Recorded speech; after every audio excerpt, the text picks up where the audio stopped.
Last November, Activision Blizzard launched its own film and TV studio to develop content based on its video game franchises. Now, the company has announced a new CEO president for the venture, naming film producer Stacey Sher as CEO president.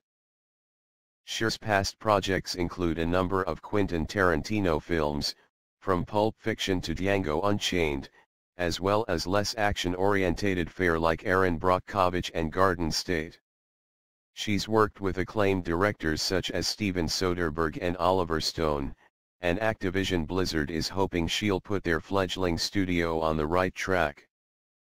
The studio's other CEO president, former Disney exec Nick Van Dyke, has previously described the venture as having a unique advantage, aka, a library of world-class intellectual property that includes some of the largest franchises which have not yet been developed in film and television. The studio is currently planning a television show based around children's video game Skylanders, as well as a series of films based on best-selling franchise Call of Duty. The Activision Blizzard game World of Warcraft already has a film coming out, but that's being produced by a third party, Legendary Pictures. The company is hoping it can follow in the footsteps of Disney and Marvel, turning fans' love for established characters and universes into a multimedia empire.